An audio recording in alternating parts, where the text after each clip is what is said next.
Hello class 12 was up. कैसे हो आप सब? सो आज वीडियो आ रही है 3 दिन बाद में, सो थोड़ा लेट हूँ मैं। So today's lecture number 7 for macroeconomics. हम क्या पढ़ रहे थे? So we are studying measurement of national income and in this today we are going to start our second method which is income method. Sir income method से हम लोग find out करेंगे हमारा NNPFC। Okay, are you done with this? Okay, so हमको find out क्या करना होता है इसके अंदर। इनकम मेथड सर बेसिकली होता क्या है? Sir what is income method? What is income method होता क्या है सर? ये इनकम मेथड आपका बेसिकली होता क्या है? इनकम होना, ठीक है ना। किसी भी फैक्टर से, किसी भी चीज से, कहीं भी सर्विस प्रोवाइड करके, आप कहीं भी सर्विस प्रोवाइड करके इनकम लोगे। सर जैसे कि आपको याद है कि हमने इस चैप्टर में 1 में पढ़ा था, जैसे कि हाउस होल्ड था और हमारा फर्म था। Okay, the firm and house hold, जब हाउस होल्ड इसको देता है फैक्टर सर्विसेज, कौन कौन सी सर सर्विसेज की देता है? उसको लैंड देगा, कैपिटल देगा, ठीक है, लेबर्स देगा एक्सेट्रा। फिर ये क्या देगा? Interest, wages, okay, profit, okay, profit देगा। और क्या देगा? और sir it can give profit also, interest also, okay, ये सब देगा इसके बदले में। मतलब ये क्या हुआ? ये हुआ हाउस होल्ड का इनकम। सो इनकम क्या होता है? इनकम इज नथिंग, इट्स जब मतलब कि हमने कुछ सर्विसेज प्रोवाइड की और उसके बदले में हमको पैसा मिला। हमने काम किया, हमको पैसा मिला, वो क्या हुआ? इनकम, ठीक है।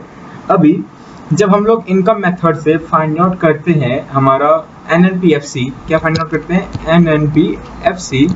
तो उसको फाइंड आउट करने के लिए we are having some components of, we are having some components of income method. Okay, components of income method, or you can say factor income. Factor income, याद है ना फैक्टर इनकम क्या होता है? Yes sir, जिस हमने service production services दिया, production के अंदर सर्विसेज दी और इनकम लिया, वो हुआ फैक्टर्स इनकम, मतलब कि काम के बदले पैसा।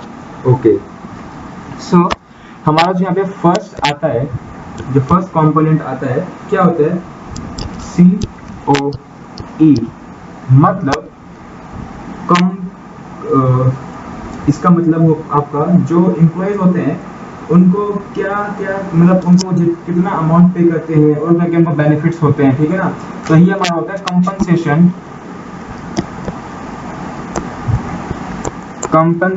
Of employees. ओके, क्या होता है? Compensation of employees. आपको क्वेश्चन दिया होगा कंपनसेशन ऑफ एम्प्लॉयज। अब कंपनसेशन ऑफ एम्प्लॉयज के अंडर क्या क्या क्या आता है? इसके अंडर हमारा आएगा वेजेस एंड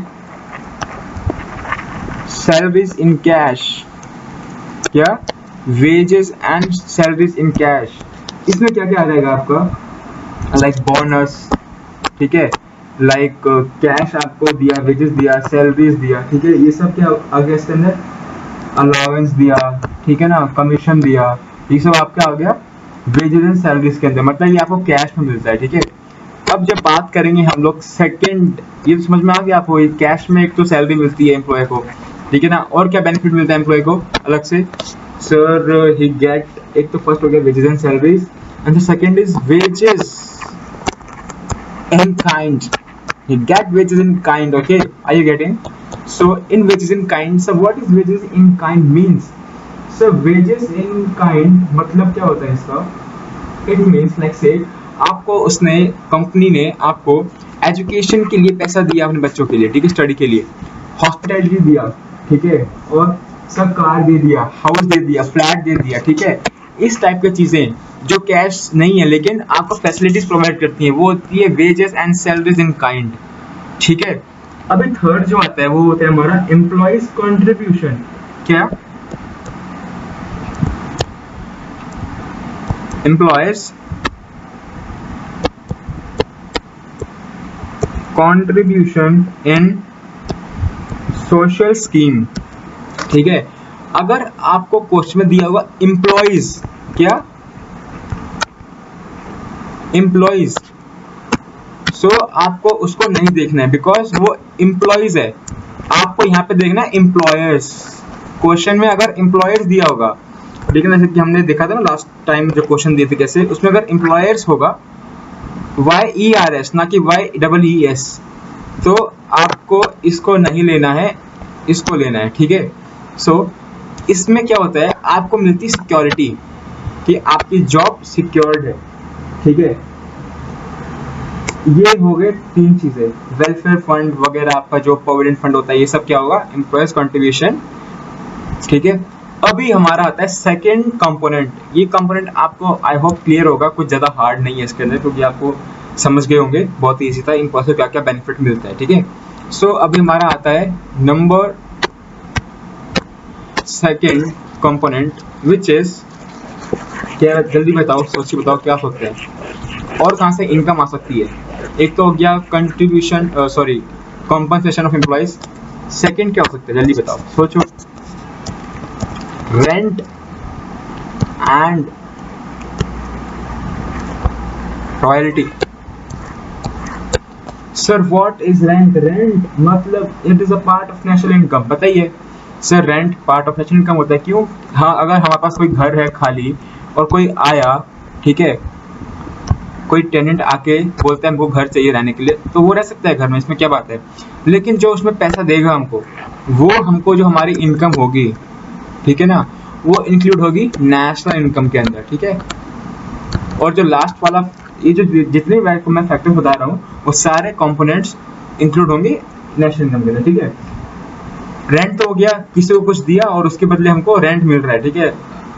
या तो 1 साल का मिल रहा है, या तो 6 महीने का मिल रहा है, या फिर 1 महीना का मिल रहा है, कैसे मिल रहा है लेकिन मिल रहा है, we are getting rent, okay. अभी जो नेक्स्ट आता है हमको, वो क्या आता है? Sir what is royalty? Royalty क्या होता है? ठीक है, रॉयल्टी होता है, लेट्स से कि एक फार्म है, ओके। अब फार्म को, जो क्लास 11th में आप लोग पढ़ के आए हो, कि फार्म को किसने दे दिया लीज पे, कि आप जाओ उस पर काम करो, ठीक है।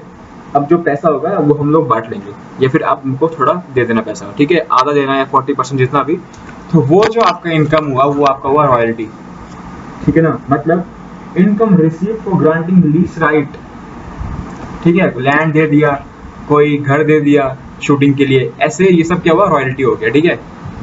Rent royalty I hope clear है आपको।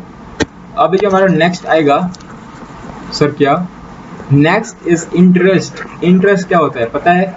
Yes sir, we know what is interest. Interest sir bank भी लेता है, ओके, बैंक भी इंटरेस्ट लेता है, ठीक है ना। सो अब इसमें, अब देखो जो हमारा इंटरेस्ट बबुआ आते हैं, जो क्या है, 3rd नंबर, इंटरेस्ट। इंटरेस्ट क्या होता है? Interest is the amount received for loan lending fund to a production unit, ठीक है ना। मतलब हमको किसी भी चीज दे के जो इंटरेस्ट मिलता है, ठीक है, आपने किसी को पैसा जमा कर रखा है, ठीक है, उसके बदले आप उसको इंटरेस्ट दोगे, मतलब आपने किसी लोन लिया था, आप उसको इंटरेस्ट दोगे, ठीक है, ये। और इसमें नेशनल इनकम में क्या क्या इंक्लूड नहीं होता है, NNP FC में क्या क्या इंक्लूड नहीं होगा इंटरेस्ट के बेस पे, वो होगा interest paid by government on public डेब्ट, ठीक है ना। इंटरेस्ट जो पे किया है गवर्नमेंट ने पब्लिक डेब्ट के ऊपर, वो नहीं होगा। And interest paid by consumer on such interest, like loan लिया तो वो भी इंक्लूड नहीं होगा। मान लो एक कमर्शियल बैंक है, आप गए, मेरे को लोन चाहिए, और आपसे आपने लोन लिया, लेकिन आप बाद में इंटरेस्ट पे कर रहे हो, लेकिन वो जो चीज आप पे कर रहे हो, डॉलर या फिर रुपीस पे कर रहे हो, वो इंक्लूड नहीं होगा NNP FC के अंदर, समझ गए। और कौन सा इंक्लूड नहीं होगा?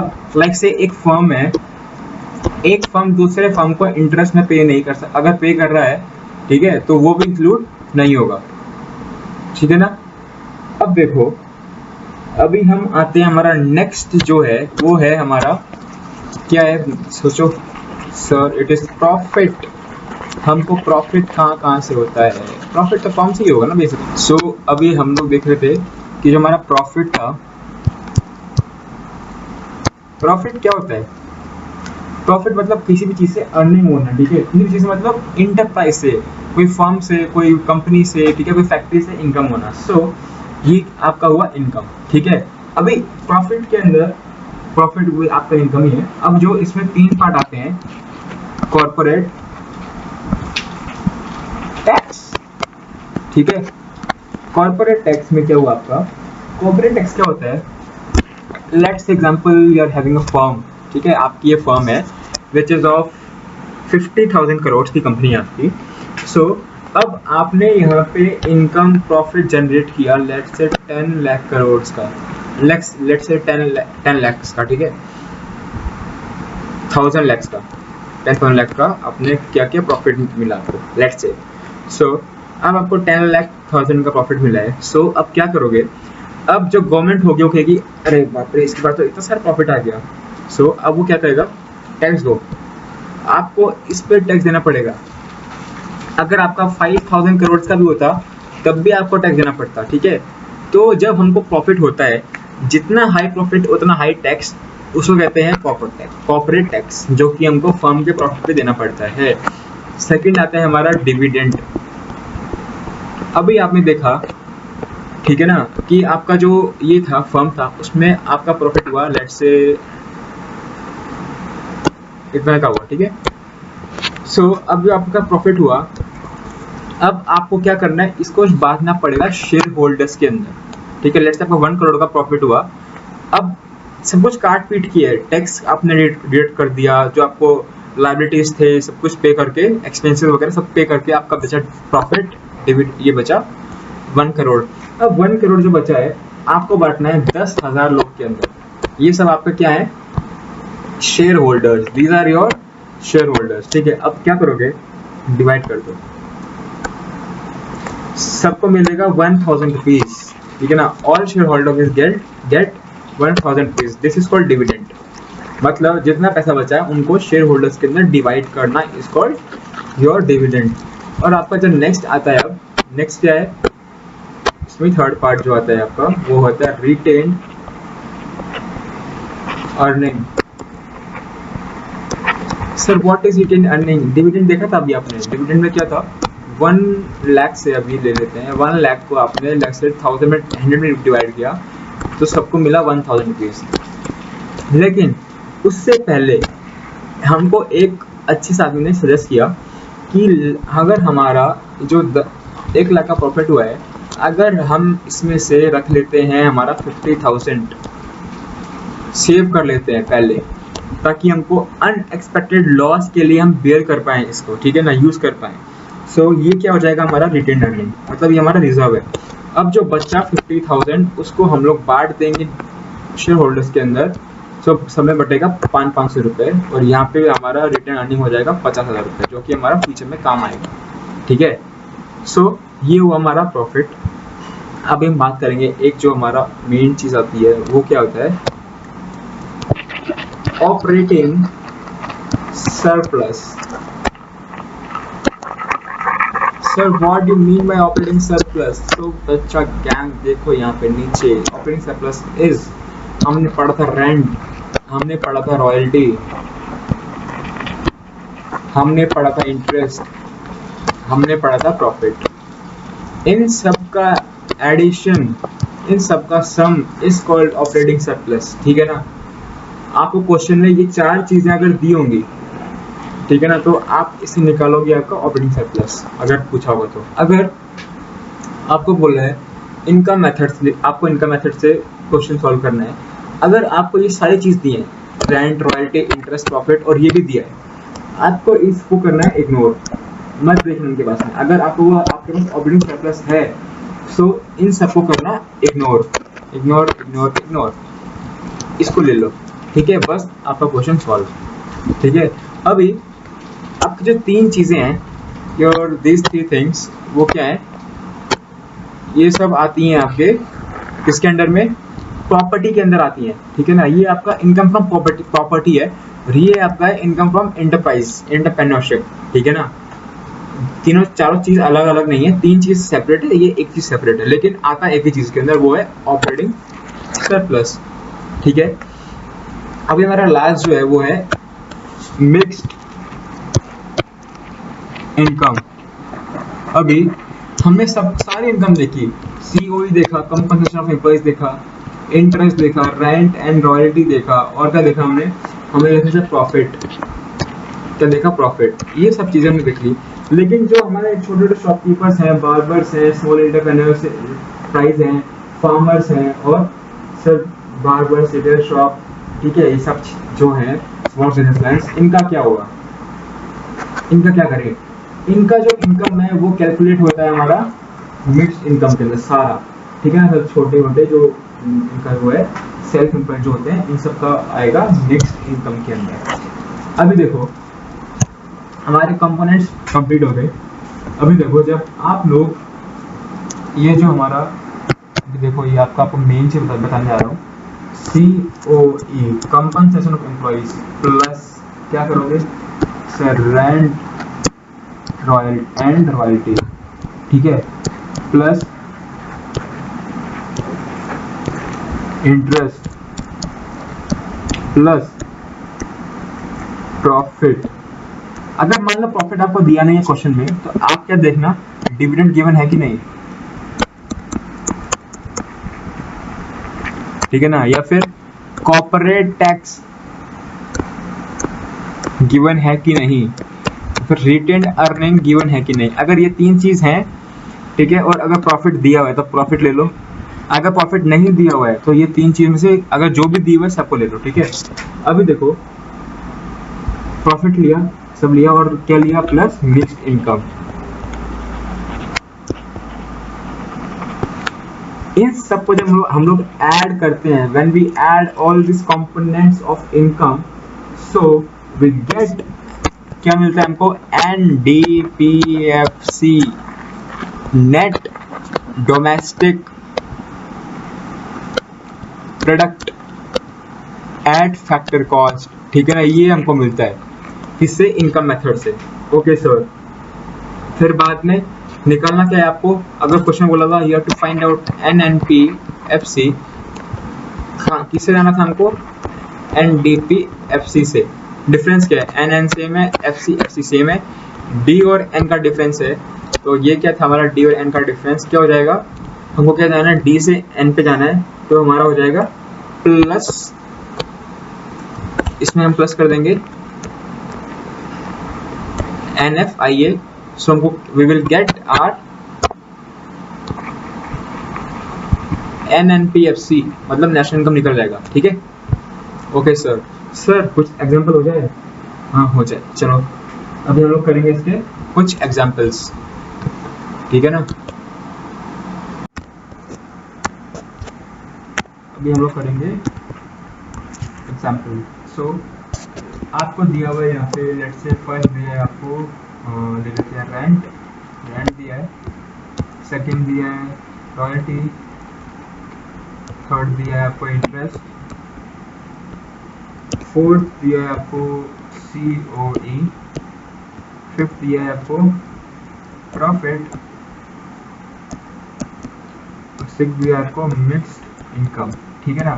सर इनका वैल्यू कितना है, ये कितना है, लेट्स से ये है 400, ये हमारा 200, ये है हमारा 500, ये हमारा 1000, और ये है हमारा 500, ये हमारा 1000, ठीक है। अभी क्या आपको निकालना है, you have to find out what NDPFC, जल्दी से निकाल के देखो, ट्राई करो, अभी हमने बताया था आपको, जल्दी ट्राई करो। सर NDPFC कैसे निकाले, मैंने क्या बताया था, you have to just add this, कुछ भी अलग दिख रहा है जो हम 6 पढ़ के आए हैं वो सब कुछ है, सबको कर दो add, 400 plus 200 plus 500 plus 1000 plus 500 plus 1000, हमको क्या मिल जाएगा, कितना आ जाएगा हमारा, जल्दी बताओ, 3600 करोड़, जो भी आपको वैल्यू में दिया होगा। सो ये हमारा हो गया NDPFC। रेंट प्लस किया, रेंट होता है, रॉयल्टी भी होता है, इंटरेस्ट भी होता है, COE भी होता है, प्रॉफिट भी होता है, और MI मिक्स इनकम भी होता है, ठीक है। सबको ऐड करोगे तो क्या निकलेगा, NDPFC निकलेगा, ठीक है ना। सो ये बहुत ही बेसिक एग्जाम्पल था हमारा, ठीक है। अभी हमारा नेक्स्ट एग्जाम्पल थोड़ा सा डेंजर होने वाला है, ठीक है। अभी देखो नेक्स्ट एग्जाम्पल जो है वो है आपकी स्क्रीन के ऊपर। हमारा नेक्स्ट एग्जाम्पल वो आपको शो हो रहा है आपकी स्क्रीन के ऊपर, ठीक है। उसमें क्या है, you have to find out national income, मतलब कि नेशनल इनकम ऐसा लिखो या वैसे लिखो, वैसे NNPFC you have to find out, ठीक है। इसको फाइंड आउट करने में क्या क्या दिया हुआ है, वी हैव गिवन COE और क्या दिया हुआ है सर, हमको दिया हुआ है जो हमने पढ़ा था वेजेस इन काइंड, लेकिन वो कंपोनेंट किसका है, COE का, तो मतलब नहीं लेंगे क्योंकि हमको COE गिवन है। प्लस क्या दिया है सर, हमको दिया हुआ है ऑपरेटिंग सरप्लस, ठीक है। ऑपरेटिंग सरप्लस के अंदर क्या क्या आ जाएगा sir, profit, interest, rent and royalty आ जाएगा हमारा ऑपरेटिंग सरप्लस के अंदर। और क्या दिया है सर, मिक्स्ड इनकम दिया हुआ है। ओके, तो ये क्या होता है हमारा, ये होता है हमारा NDPFC जो कि हमने कोई पढ़ के आए। लेकिन सर ये जो हमको दिया है दिख रहा है फोर्थ वाला gross domestic fixed capital formation, ये इस मेथड का नहीं है, ठीक है ना, ये हमारा इनकम मेथड में नहीं आता है, ये हमारा आता है एक्सपेंडिचर मेथड है जो कि हम लोग आगे पढ़ेंगे, ठीक है।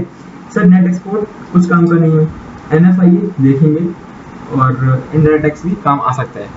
देखते हैं इसमें वैल्यूज पुट करो, देखो कितना आएगा सर, 13,300, ऑपरेटिंग सरप्लस हमारा 5,000 और जो हमारा मिक्स्ड इनकम है वो है हमारा 16,100।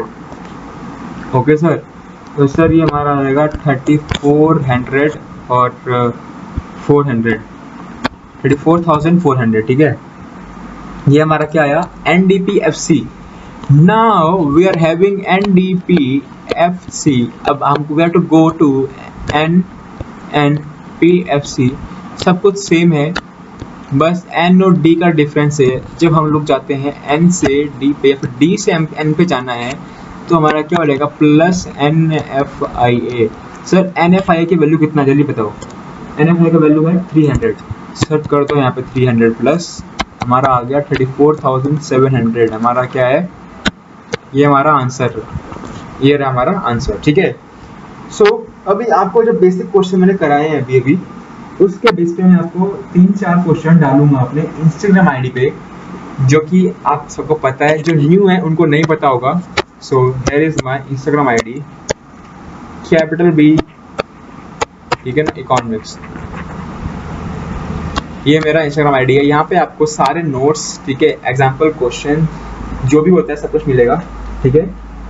जाओ देखो करो, अगर आपको वीडियो अच्छा लग रहा है तो वीडियो को लाइक करो, शेयर करो, ठीक है, और सब्सक्राइब करो ताकि आपको मेरी न्यू वीडियो सबसे पहले मिले। Okay, thank you guys, bye bye.